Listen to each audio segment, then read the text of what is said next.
Hey, how's it going, guys? Jack and Matt here with the Toaster Bros, and today we're bringing you the ultimate Ryzen APU gaming PC. And this video is brought to you by AMD. This week, they are launching the 5000 series APUs on shelves where you can build your own custom gaming PC like we're doing here. And we're here to highlight the 5700G, along with talk about some of the performance capabilities it has under the hood. So definitely stay tuned till later in the benchmarks after we build this PC, because we'll be diving into all the features AMD has to offer, maybe doing some slight overclocking, because we have a custom cooler for this 5700G, and then also just see how it performs in games and other multitasking applications. So like we said, the video is pretty much centered around this AMD 5700G, which is an 8-core, 16-threaded APU, which is absolutely mind-boggling because before you can only get like the 3400G, which is a 4-core, 8 threads, so we are now doubling that. So we should see some really good CPU-wise performance. We should probably see similar graphics performance, but we're excited to see how paired with the better CPU,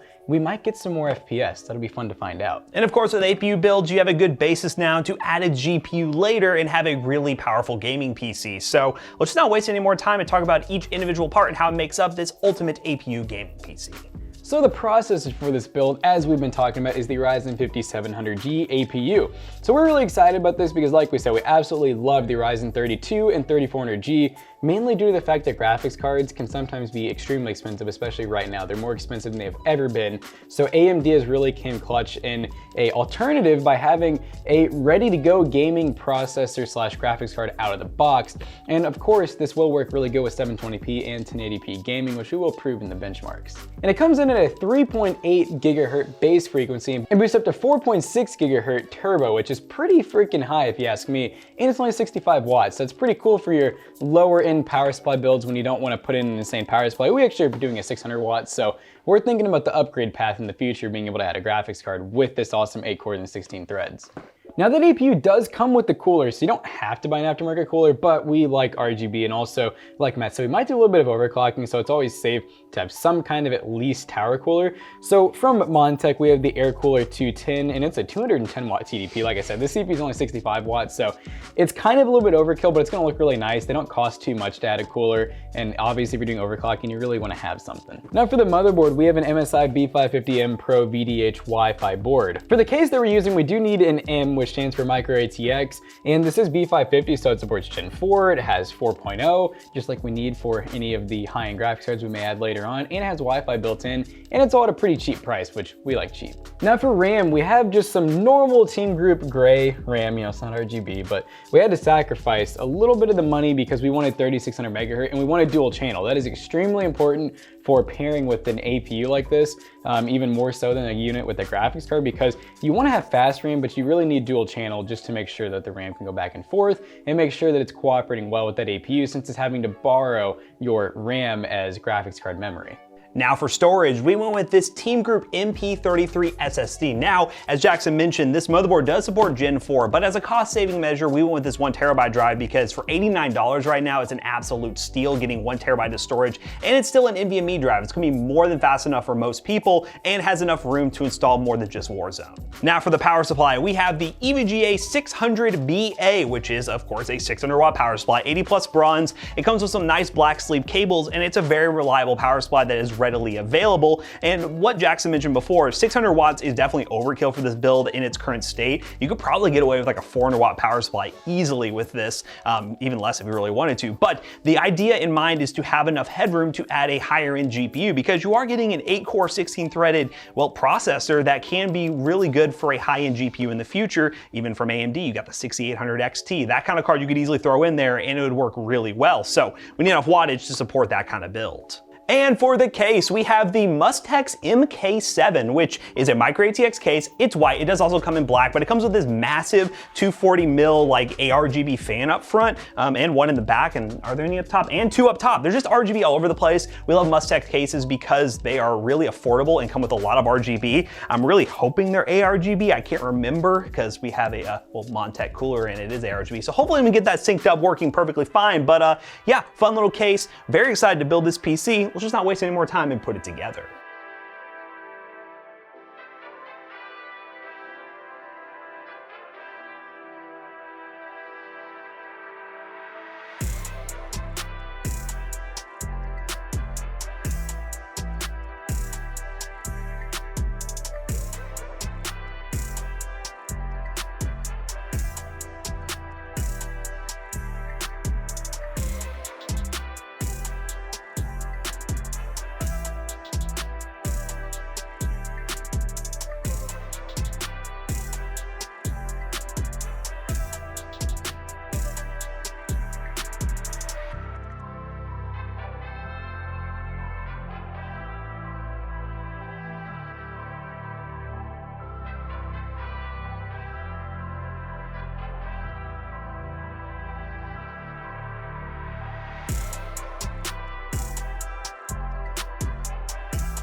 Alright guys, now that we have this Ryzen 7 5700G PC all booted up and ready to go, let's talk about a couple benchmarks real quick. Now we decided to test this PC in a couple of titles, those being Fortnite, Apex Legends, Minecraft, Rainbow Six Siege, and also a good old Cinebench run to see how powerful this Ryzen 7 5700G really is.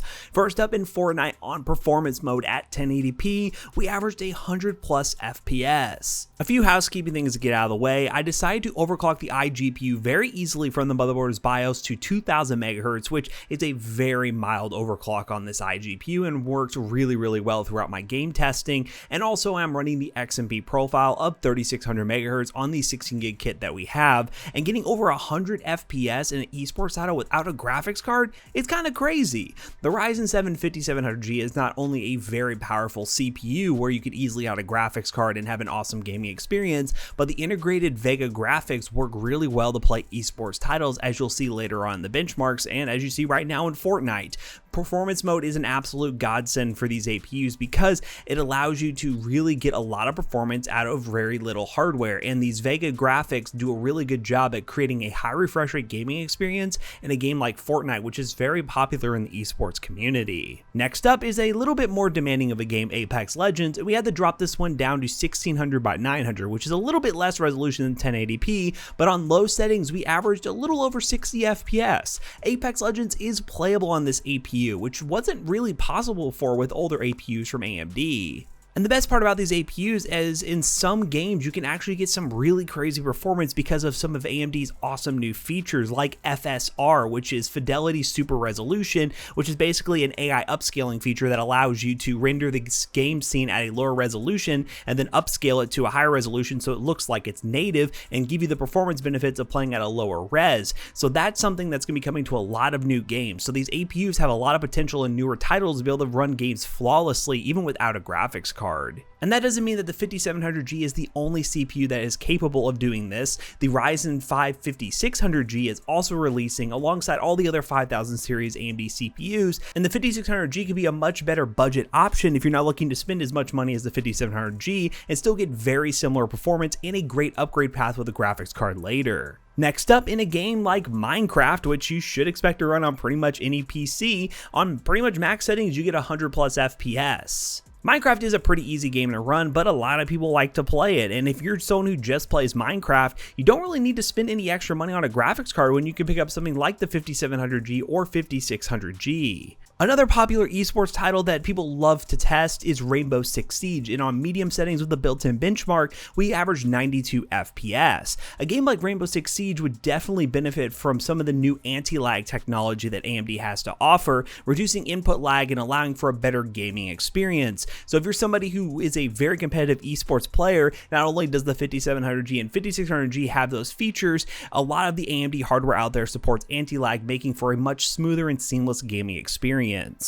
And last but certainly not least, we decided to test the 5700G in Cinebench, and we end up with a score of 5,384. And look at this graph. Just see the progression of performance from the Ryzen 7 1700X, which is an AMD CPU I used in my personal rig for a long time. AMD has come a long way and have some top-of-the-line performing hardware, and these new APUs are no exception. And I'm very excited to do another build probably in the future with the Ryzen 5 5600G, because that thing is going to be really freaking awesome. And overall, I'm very happy with this PC build for the money. If you want to pick up any of the parts from today's videos, links in the description down below to pick up the 5700G and the other PC parts we mentioned in today's video. But I'm very happy we got the chance to take a look at this 5700G and do a really awesome gaming rig with it. So now that we finished the benchmarking section of today's video, how about we bring Jackson back in here to wrap this video up real quick.